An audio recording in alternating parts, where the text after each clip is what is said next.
नमस्कार दोस्तों, मैं विकास मल्होत्रा स्वागत करता हूं आपका लाल किताब एस्ट्रो सेंटर चैनल पर। दोस्तों, आज के वीडियो में बात करेंगे कि चंद्रमा किन स्थितियों में आपकी कुंडली में कमज़ोर हो जाता है।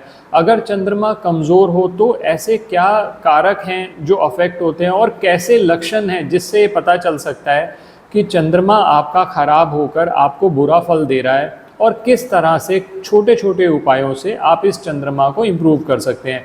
बहुत सारे उपाय हमने ऑलरेडी शेयर किए हुए हैं चंद्रमा को इम्प्रूव करने के लिए, लेकिन आज के वीडियो में कुछ ऐसे उपाय शेयर कर रहा हूं जो बहुत अच्छा जिसका रिजल्ट रहा है। तो आप इस वीडियो का लाभ उठाएं और अंत तक वीडियो ज़रूर देखें और चंद्रमा से संबंधित जो फल हैं उनको इम्प्रूव कर लें। सबसे पहले ये बात करते हैं, अगर कुंडली में देखना हो कि चंद्रमा खराब है तो कैसे पता चल सकता है कि चंद्रमा कहीं ना कहीं हमारे को नेगेटिव रिजल्ट दे रहा है। तो उसके लिए सबसे पहले इन जनरल बात करी जाए तो चंद्रमा जब खाना नंबर 3 में हो, 6 में हो, 8 में हो, 10 में हो, 11 में हो या 12 में हो, तो इन जनरल चंद्रमा कमज़ोर हो जाता है, चंद्रमा के रिजल्ट अफेक्ट होने लग जाते हैं। या चंद्रमा पर किसी ऐसे प्लेनेट की दृष्टि पड़ रही है, जैसे चंद्रमा पर केतु की दृष्टि पड़ रही है, या चंद्रमा राहु के साथ है तो भी केतु की दृष्टि चंद्रमा पे पड़ रही होगी, या चंद्रमा केतु के साथ है तब भी चंद्रमा कमज़ोर हो जाता है, या कई बार ऐसा भी देखने में आया है कि चंद्रमा शनि के साथ हो तो भी कहीं ना कहीं लाइफ में इंस्टेबिलिटी दे देता है। और इवन चंद्रमा अगर सूर्य के साथ भी हो तो भी रिज़ल्ट अफेक्ट होते हैं, क्योंकि जब सूर्य चंद्रमा के साथ होगा तो इसका मतलब वो अमावस्या हो गई, तो सूर्य जो है वो चंद्रमा के रिज़ल्ट को नेगेटिवली अफेक्ट कर देता है। तो अब पता कैसे चले, उसके लिए सबसे पहले हमें ये देखना पड़ता है कि चंद्रमा के कारक क्या हैं। सबसे पहला जो सबसे इम्पॉर्टेंट कारक है चंद्रमा, मन अगर आपका कहीं पर भी कमज़ोर हो रहा है या मन आपका कहीं ना कहीं बहुत जल्दी आप डिस्टर्ब हो जाते हैं, बहुत ज़्यादा इमोशनल हैं आप, और इमोशनल होकर आप किसी के साथ भी कोई चीज़ शेयर करते हैं और फिर वो चीज़ आगे फैल जाती है, या वो आपको ये लगता है कि जो चीज़ आपने इमोशनल होकर किसी के साथ शेयर करी उसने उसका कहीं ना कहीं मिसयूज़ किया, आपको समझा नहीं, तो भी चंद्रमा कहीं ना कहीं ये दिखाता है कि आपका चंद्रमा कमज़ोर होता जा रहा है, क्योंकि आपने इमोशन में आकर अपनी सारी बातें बता दी जिसका कोई दूसरा व्यक्ति मिसयूज़ कर रहा है। इसी तरह से चंद्रमा मन की शांति से संबंधित है। जैसा मैंने अभी कहा कि अगर आप बहुत ज़्यादा इमोशनल हैं, बात बात पे परेशान हो जाते हैं, तो मन की शांति भी अफेक्ट होती है, और जिसका रिज़ल्ट होता है कहीं ना कहीं डिप्रेशन का होना, स्ट्रेस का होना, एंग्जाइटी का होना। चंद्रमा जो है वो हमारे दिल से भी संबंधित है। अगर दिल से संबंधित यानी हार्ट से रिलेटेड कोई प्रॉब्लम्स आपको हो रही हैं, ब्लड प्रेशर बहुत ज़्यादा रहता है, तो इसका मतलब कहीं ना कहीं आपका चंद्रमा कमज़ोर हो रहा है, चंद्रमा के रिज़ल्ट अफेक्ट हो रहे हैं। चंद्रमा सबसे बड़ी चीज़ लिक्विड कैश का कारक है। आप कहते हैं मेरे पास धन तो बहुत है मगर औरों से लेना है, मेरे हाथ में नहीं है धन, यानी लिक्विड कैश आपके पास नहीं है, तो वो भी ये दर्शाता है कि लिक्विड कैश का ना होना, यानी लिक्विड कैश की हमेशा कमी बने रहना, ये भी चंद्रमा कहीं ना कहीं आपका कमज़ोर है। अब इसी तरह से चंद्रमा माता से भी देखा जाता है। अगर माता की सेहत बहुत ज़्यादा ख़राब रहती है तो ये भी कहीं ना कहीं दर्शाता है कि चंद्रमा कमज़ोर हो रहा है। तो इन जनरल मैंने कुछ लक्षण पर आपसे बात करी। अगर ये लक्षण आपके पास आपने अपने लाइफ में फील कर रहे हैं तो चंद्रमा कहीं ना कहीं कमज़ोर हो रहा है। कुछ उपाय करके आप उस चंद्रमा को मजबूत कर सकते हैं। वो उपाय क्या हैं, अब उन पे बात कर रहा हूँ। जो आज के वीडियो में बात कर रहा हूँ, ये 5 उपाय लाल किताब के आपके साथ शेयर कर रहा हूँ, जिसमें 2 अलग उपाय आपसे बात करूँगा वास्तु से संबंधित, क्योंकि लाल किताब और वास्तु दोनों को अगर आप एक साथ देखेंगे तो आप इनके रिज़ल्ट बहुत हद तक इम्प्रूव कर सकते हैं। सबसे पहले बात करी जाए जो सबसे बेस्ट उपाय है चंद्रमा को इम्प्रूव करने का, वो है भगवान शिव की पूजा, भगवान शिव का ध्यान करना। जितना आप भगवान शिव का ध्यान करेंगे, रुद्राभिषेक कर रहे हैं, चाहे आप जल से कर लें, जल और दूध मिलाकर कर लें, दूध से कर लें, यानी भगवान शिव की आराधना करना चंद्रमा को 100% इम्प्रूव कर देगा, क्योंकि भगवान शिव चंद्र के आराध्य देव हैं। जब आप शिवलिंग पर जल चढ़ाते हैं या जल और दूध मिलाकर चढ़ाते हैं तो चंद्रमा जो है भगवान शिव के मस्तक पर विराजमान है। तो चंद्रमा को आप कहीं ना कहीं इम्प्रूव उसी समय कर लेते हैं। तो एक सबसे अच्छा उपाय है, सोमवार वाले दिन एक शेड्यूल बना लीजिए या हफ्ते में किसी भी दिन एक दिन का शेड्यूल बना लीजिए जिसमें आप भगवान शिव के मंदिर में जाएं और शिवलिंग पर जल से या जल और दूध मिलाकर अभिषेक करें। एक मंत्र आपके साथ शेयर कर रहा हूँ, बहुत बहुत महत्वपूर्ण मंत्र है, राम राम जय राजा राम, राम राम जय सीता राम। इस मंत्र का जाप इसलिए ज़रूरी है कि भगवान शिव जो है हमेशा ध्यान में रहते हैं भगवान राम के। भगवान राम का नाम सुनते ही भगवान शिव आपकी प्रार्थना को ज़रूर सुनेंगे। जो भी आपके मन में है, जो भी मनोकामना है या आपका चंद्र कमज़ोर हो रहा है वो अपने आप ही इम्प्रूव होने लगेगा। अब लेकिन इसमें एक प्रॉब्लम ये आती है, बहुत सारे व्यक्ति ऐसे हैं जो कहते हैं कि मंदिर जाना हर बार संभव नहीं हो पाता। तो एक रास्ता तो ये है कि घर पर आप नर्मदेश्वर शिवलिंग रख सकते हैं और आप रेगुलर बेसिस पे उसका अभिषेक कर सकते हैं। मंत्र मैंने आपको बता दिया।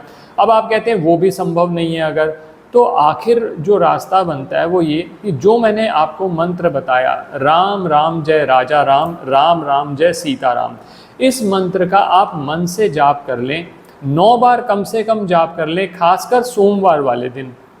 तो चंद्रमा के रिजल्ट आपके इम्प्रूव होने लगेंगे। ये सबसे पहला और सबसे बेस्ट उपाय है। लगता बहुत इजी उपाय है लेकिन यही सबसे डिफ़िकल्ट है, क्योंकि अगर आप मान लीजिए मंदिर में जा रहे हैं तो अपनी पूरी एनर्जी के साथ, पूरे प्राणों के साथ आप जाएं और वहाँ पर सेवा करें, वहाँ पर आप ध्यान करें भगवान का। अगर आप मैकेनिकल कर रहे हैं, सिर्फ मंदिर गए, आप फिजिकली मंदिर चले गए और मन आपका कहीं और लगा हुआ है, आप कह रहे मैं इतना कॉन्सेंट्रेट ही नहीं कर पा रहा, तो उसका कोई फ़ायदा नहीं है, फिर ये उपाय काम नहीं करेगा। दूसरा उपाय जो है वो सबसे अच्छा उपाय ये है कि आप चांदी के ग्लास में या सबसे अच्छा रहेगा चांदी के लोटे में अगर आप थोड़ा सा जल इकट्ठा कर लें और उसी से जल या दूध जो भी आप पीते हैं वो आप पीना शुरू करें। चांदी का ग्लास से ज़्यादा चांदी का लोटा ज़्यादा बेटर रहता है। इसका भी लॉजिक है, किसी वीडियो में आपसे बात करूँगा ग्लास और लोटे में क्या फ़र्क होता है। ये जो ग्लास का जो कल्चर चला है ये नया नया कल्चर है।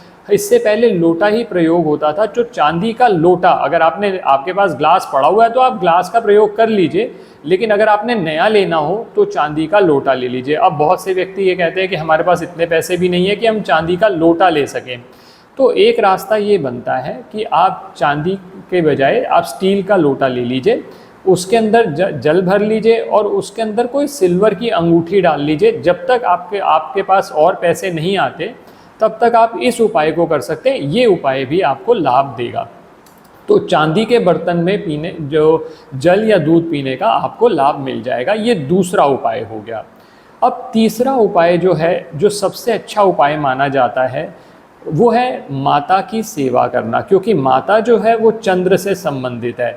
माता नहीं है तो माता समान स्त्रियों की आप सेवा कर सकते हैं, उससे भी आपको बहुत लाभ हो जाएगा। और इसमें आप एक चीज़ और कर सकते हैं, माता के हाथ से एक मुट्ठी चावल ले लीजिए, बासमती चावल, उसमें एक चांदी का स्क्वायर पीस भी उनसे ले लीजिए। ये किसी सफ़ेद कपड़े में डालकर अपने पास रखिए। ये चंद्र को स्थापित करने की तरह आपको फल देगा। चंद्र के जो फल हैं, चाहे आपको लिक्विड कैश से रिलेटेड प्रॉब्लम्स आती है, चाहे स्ट्रेस रहता है, डिप्रेशन है, एंग्जाइटी है, उन सब चीज़ों से संबंधित जो समस्याएं आपको आ रही हैं वो समस्याओं का निवारण होता चला जाएगा। तो ये मैंने 3 उपायों पर आपसे बात करी।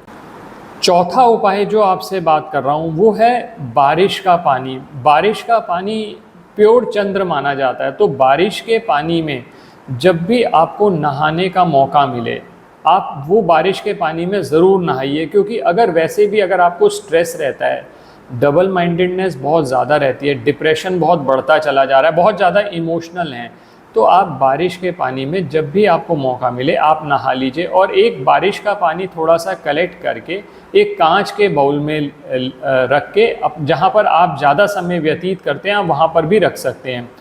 और अगर ये दोनों चीज़ें आपके लिए संभव नहीं है किसी वजह से, तो इसका एक ऑल्टरनेटिव ये किया जा सकता है, जो आप नहाते हैं पानी, नॉर्मल वाटर आप लेते हैं, उसमें थोड़ा सा कच्चा दूध मिक्स करके नहाना शुरू करिए। जो चंद्र से संबंधित आपको समस्याएं आ रही हैं उनका निवारण धीरे धीरे होना शुरू हो जाएगा।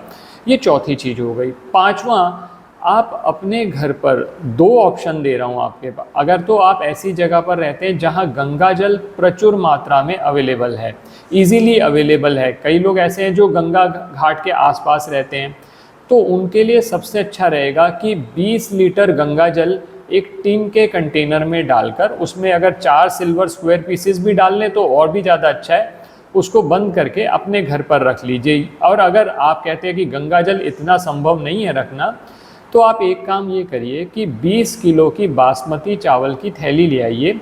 उसमें से बासमती चावल आप यूज़ भी कर सकते हैं। जब वो 10 किलो के आसपास पहुंच जाए तो 10 किलो वापस उसमें डाल दीजिए। इससे भी चंद्र के फल इम्प्रूव होने लग जाएंगे, क्योंकि जो चावल है, गंगा जल है, ये दोनों चंद्र से संबंधित हैं। तो ये उपाय भी आपको आपका अगर चंद्र कमज़ोर हो रहा है तो उसको इम्प्रूव करने में आपको हेल्प करेगा। 2 वास्तु के उपायों पर भी बात कर रहा हूँ। ये 2 वास्तु के उपाय भी चंद्र के फल को बहुत इम्प्रूव कर लेते हैं। चंद्रमा खाना नंबर 2 में बहुत अच्छा फल देता है, उच्च का फल देता है। उस खाना नंबर 2 जो लाल किताब के हिसाब से नॉर्थ वेस्ट डायरेक्शन माना जाता है। तो नॉर्थ वेस्ट डायरेक्शन में एक चांदी का छोटा लोटा ले लीजिए, उसके अंदर गंगा जल डाल लीजिए और 4 सिल्वर के स्क्वायर पीसेस डाल दीजिए, उसको रख दीजिए, उसको छेड़ना नहीं है लेकिन। और अगर किसी स्थिति में आपके लिए वो संभव नहीं है कि आप सिल्वर का लोटा रखें, तो आप ऐसा कर सकते हैं, आप पीतल का लोटा रख लीजिए, 4 सिल्वर स्क्वायर पीसेस डाल लीजिए, गंगा जल डाल लीजिए, तो उसका भी आपको लाभ मिल जाएगा, क्योंकि जो पीतल है वो बृहस्पति से संबंधित है। एक उपाय तो ये किया जा सकता है वास्तु के हिसाब से। और दूसरा उपाय, आप ओवरहेड टैंक जो है आपका, उसको साफ रखिए। ओवरहेड टैंक को जितना साफ रखेंगे उतना आपको चंद्र के फल इम्प्रूव होते दिखेंगे, क्योंकि ओवरहेड टैंक अगर साफ होगा तो ऑब्वियसली आप जो पानी पिएंगे वो भी साफ रहेगा। तो ओवरहेड टैंक की आप नियमित रूप से सफाई कराते रहें तो आपके चंद्र के फल और इम्प्रूव होंगे। दोस्तों, आशा करता हूँ आपको ये वीडियो पसंद आया होगा। अगर वीडियो पसंद आया तो लाइक करें, बाकी लोगों के साथ भी शेयर करें, और चैनल पे नए हैं या अब तक सब्सक्राइब नहीं किया तो प्लीज़ सब्सक्राइब कर दें, बेल बटन को पुश करना ना भूलें। किसी भी तरह के ज्योतिषीय परामर्श के लिए हमारी वेबसाइट्स पर विजिट करके अपॉइंटमेंट बुक कर सकते हैं, जिनका लिंक डिस्क्रिप्शन बॉक्स में दिया हुआ है। धन्यवाद दोस्तों।